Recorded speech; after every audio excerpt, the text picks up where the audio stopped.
Okay, off to another 100 penny hunt from the sealed bankroll.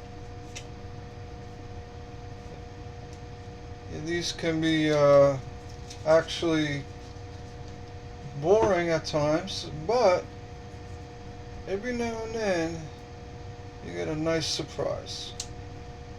So if you're into bankroll hunting, you know what I'm talking about. A $25 box of coins, you definitely make your money back, no doubt. You're selling them on eBay, but just the fun of it. I mean, and then bottom line is you don't lose anything. $25 invested, you got $25 worth of U.S. currency. How can you lose, right?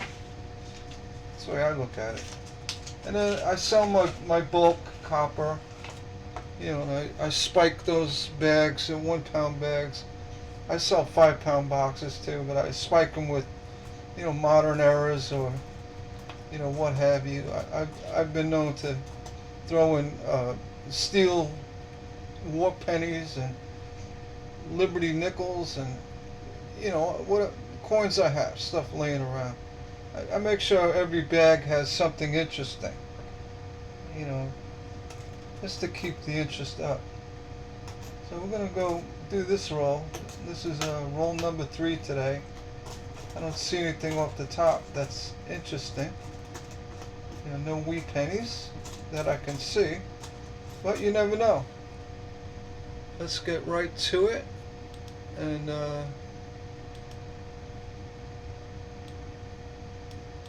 get this hunt on the road. If I find anything that's of interest or value, you will be witnessing it live in this video. I want to shrink that up a little bit.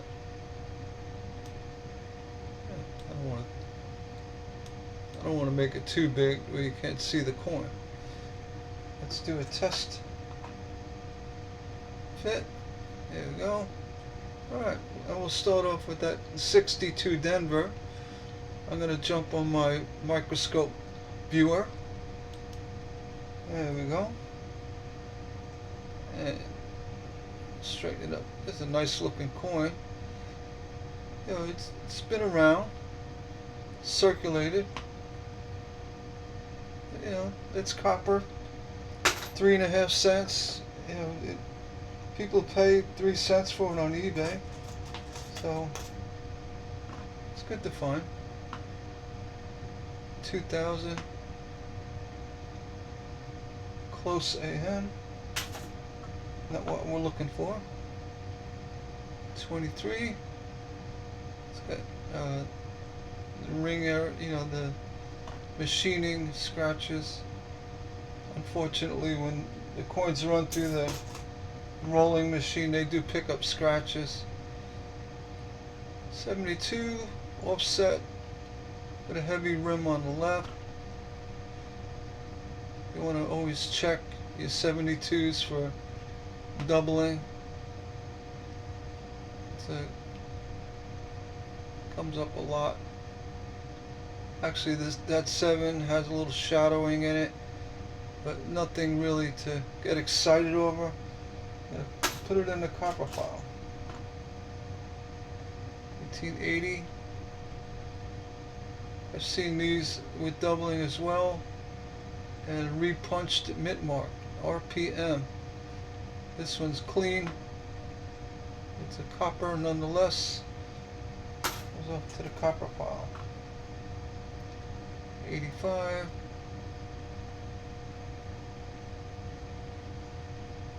There's a heavy strike at the top. Always check the weights on these, just in case. You got the scale right there. I haven't found the 80 series that was copper. It shouldn't have been, but you never know. It'd be a nice payday. 82, Philly. Put it on the scale. It can be either copper or zinc plated, copper plated zinc. That one was copper. 2013 is something that seeing things. Whenever you just feel like, you're not looking at something. Sometimes you got to look a little hard, see what's going on. You see coins all day long, especially the same coin.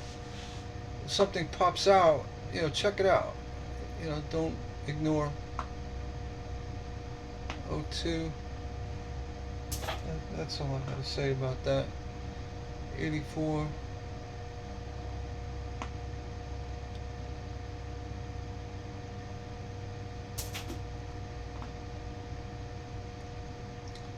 $21.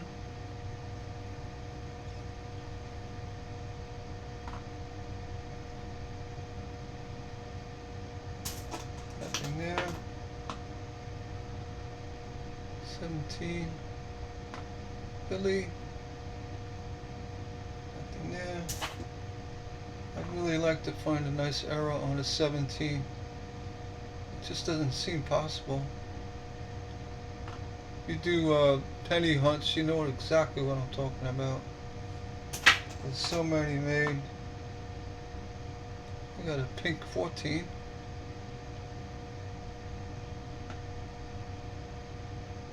These are the kind of coins you want to see something on, because the toning would give it that little bump. But unfortunately, other than a little bit of a wooded pattern to this, this coin, I mean, you could tone down coins like this using a hard-boiled egg. So, but if it's toned and has a distinguishable, mint era, it just makes it worth something. But this one, unfortunately, all it has is it has a nice wood pattern to it. So I'm drawn whether I should put it in with the bulk coins. I'm gonna put it in there. That's because it's unusual. I don't think somebody put a hard-boiled egg on it. I'm sticking with it. It's a penny. Let them have it. 22. Excuse me. 94. Doesn't look like every other 22 out there. 1890.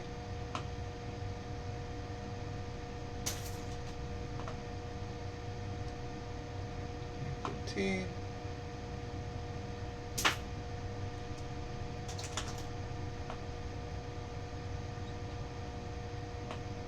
81.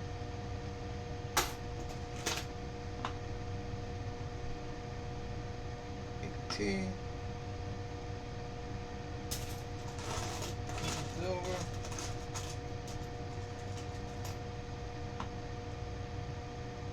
22.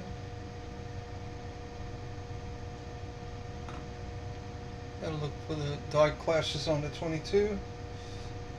That one didn't have it. 1899.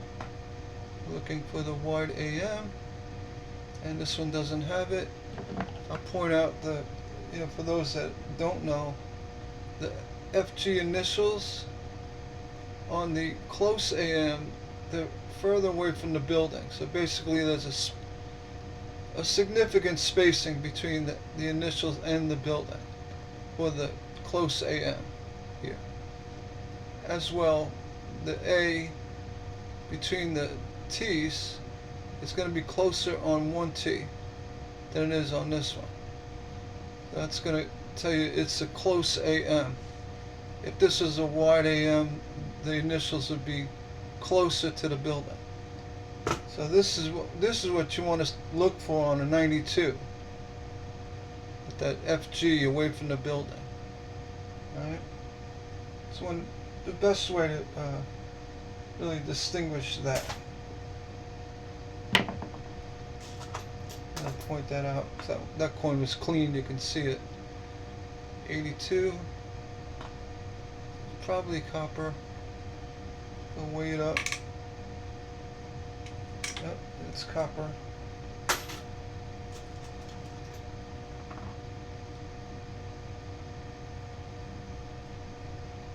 $76. I found 76 with the bicentennial embossing on the coin. It was a novelty coin, sold years ago, during the bicentennial. And I don't think the mint did it, but somebody stamped a lot of them with the, I think it was a flag and something else. But yeah, I found one in the bank hunt. I sold it for $5 on eBay. You don't come across them too often. Still had evidence of the glue on the back when they glued it to like a postcard. 83. This one you want to check for copper. That's 2.5. It's not. 84.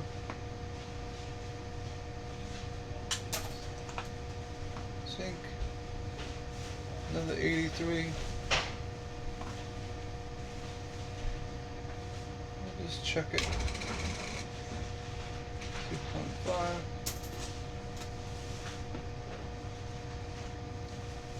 79. It's got mint toning, but some environmental damage.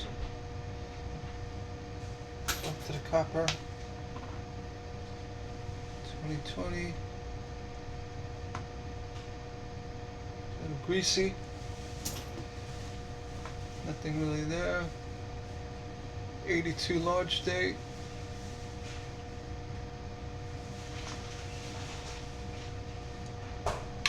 And it looks like it's copper.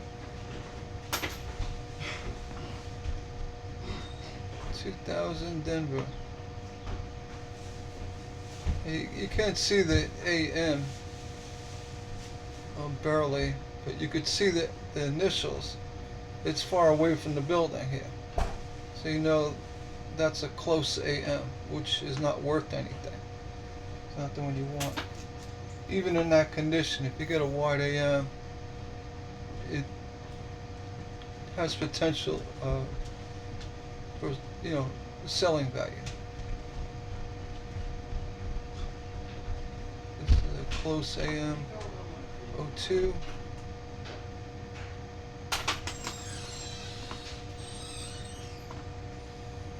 88. 21.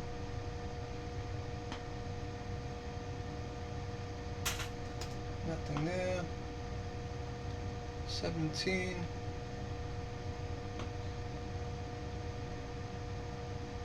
Yeah. Pull this one out of the middle. Saying, look at me. 61. Philly. Yes, a lot of the pennies. The only one that had a P on it was the 17.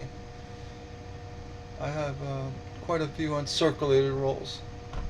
Just for the future. Yeah, it doesn't have a mint mark. It's not worth anything. Like many others that didn't have mint marks, other than the 17. The 86. I'm gonna weigh that one. Just felt a little heavy. It's not.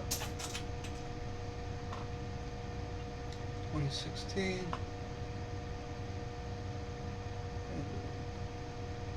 Die crap.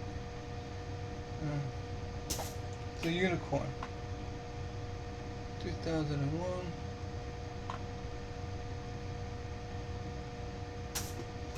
Close AM. Here's a 92. Now here we want to see the close AM, which again this one is the wide AM, which makes it not have any value. See, the FG is very close to the building here. And sometimes it's hard to tell the AM is wide or close, but to be sure, you see the A between states, the T's, there's pretty much the same distance. But the real kicker is the FG initials. For a close AM, they have to be further away from the building. That's how you tell. That one's worth a penny. The 18. There are a few other things to look for, but that's the most distinctive ones. So really, the main coins are 92, 98, 99, 2000, and the 92Ds, and those are the ones you want to keep an eye out for. But anything in that whole span of coins, you want to just look at the AMs, and if you see a wide AM on something in that vintage, take a good look at it. Unless it's a 92, you want the close AM. There's a 01 Canada, in good shape. We're just gonna send that one back to the bank. You think I should put it in with the other stuff. You don't really see too many of these. This one's got a wide banding on it. Just for that reason, I'm going to put it in with the specialty coins. Just because it's got a wide banding, and it's in good shape. I'm going to put that in. I don't usually do that, but that coin, you don't see them often. 21. I'll throw a couple extra copper pennies to make up for it. And they're random. I pull out a pound of pennies. There could be 2 or 3 coins in there, or none. 23. Talking too much. Excuse me. 1990. This has got the wide AM.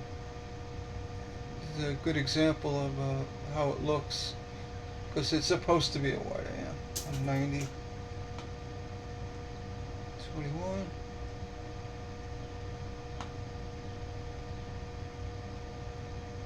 Basically, it has no value. 96. This way, you always look at the AM. You never know.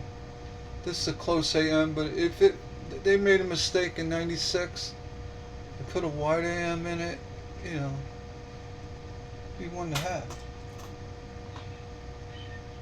Let's look at that AM. Look at the rest of the coin, but just take a peek at that. 85. Another one. That turned out to have a wide AM on it. Be something really unique. It didn't. 01. Same thing. It's a close AM. 73 Denver. It's got a little cut or issue on the D, but could be a bump. Liberty has a little machine doubling on it.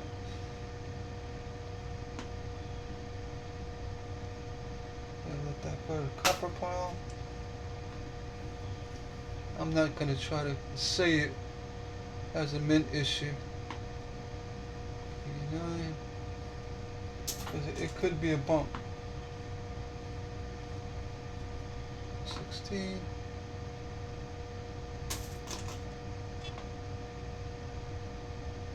23.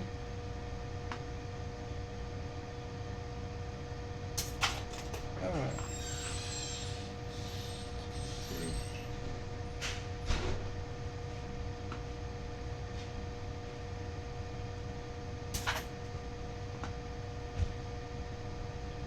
19.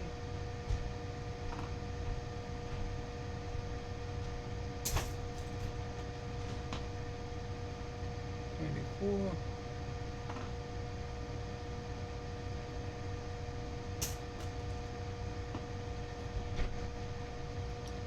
$22.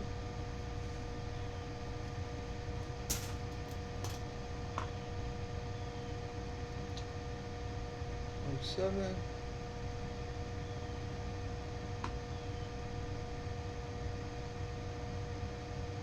Looks like a die crack.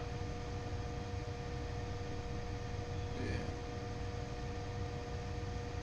That's a die crack going up from the bottom right through the N and cent.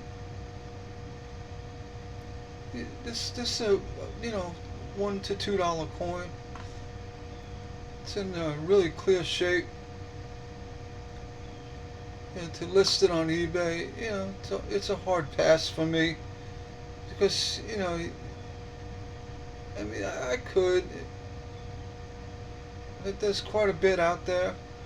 Even though it's a $1 to $2 coin, I'm gonna put it in with the copper pile. Somebody can make that decision. That's one in there. So I do that. I mean, I spike them with modern oddities. Say it's an error. Yeah, it's a cracked plancher. So that's what I do. I could list them all on eBay, but after a while, I mean, how many? I pass them on.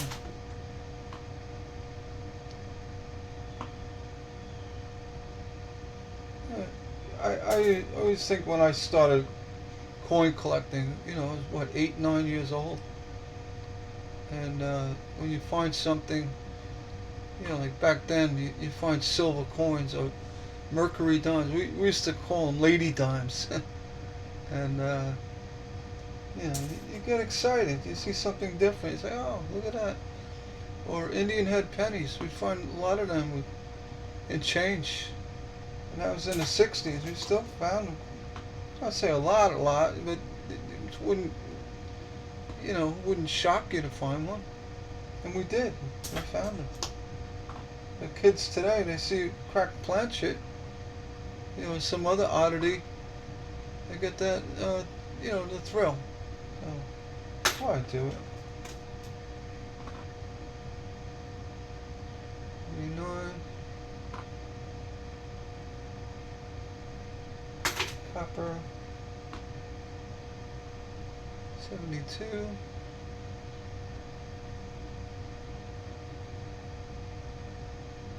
Yeah, a little, very minor doubling on the D in God. Nothing to write home about.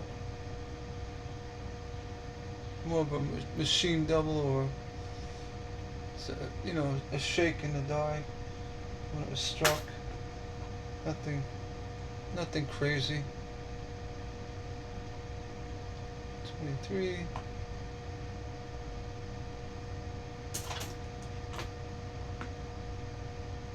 $98.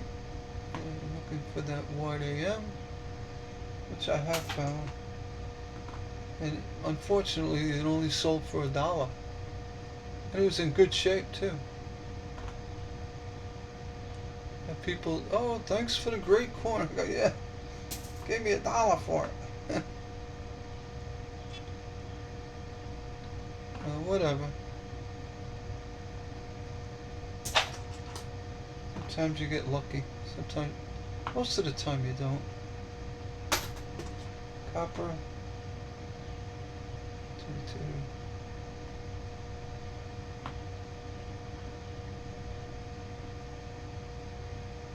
I just sold the nice '69 Denver floating roof with the initials. Really, they were invisible. You really had to get in close and just try to find a shadowing of it. And I said, you know what? I'm just, instead of putting it up for auction for $1, I know it's a $20 coin, so I marked it 30, make an offer. some guy, no questions asked, right away, $30. So sometimes you want to define your price and put it up there. Be surprised. It was really nice. Out of as floaters go, probably the nicest one I've found ever. I said, what? I'm not gonna let it go for $1. You want it? Yeah, it's making offers on this. So make me an offer. No questions asked. He bought it, $30. That happens. So if you do bankroll hunts, you kind of get an idea what things are worth. Like the 23 extra V's, they're becoming very common now. You got one in better shape, ask $25, $30 for it. You never know. Typically, in somewhat reasonable shape, $10. And if they're really nice shape, you can get a lot more. You want to put it on an auction. You start the bidding at $10. You pull a few bids out of it. Yeah. It's hit or miss. Excuse me. 95, 98, and give me a wide AM. Nope.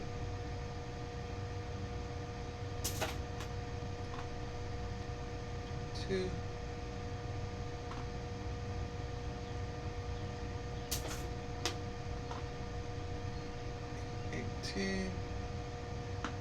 Nope. And getting down. 23. With the unicorn V. It's not an extra V. I'm not going to say it is one. You really have to stand out. 98. Close AM. 21.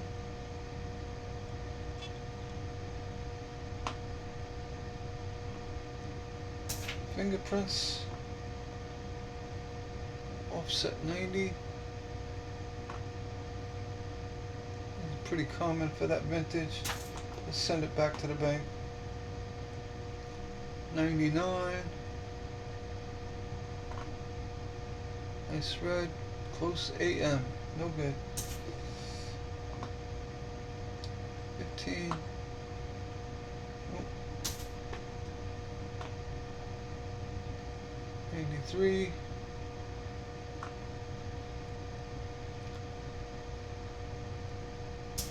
Close AM. 2020.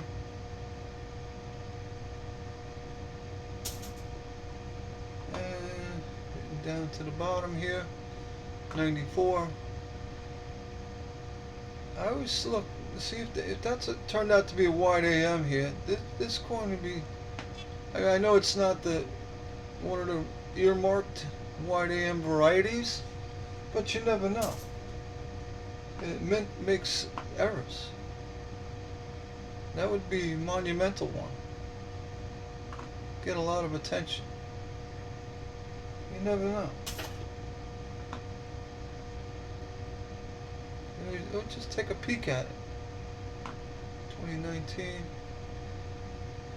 And that's it. Well, that was a very uneventful hunt.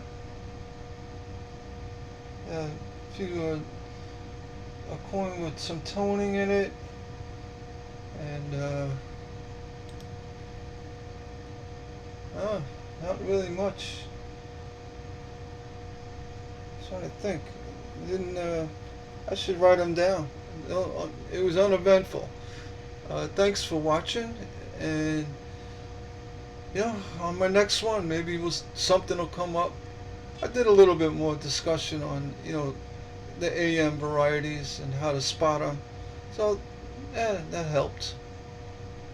All right. Oh yeah, I had a cracked planchet on one of them. which,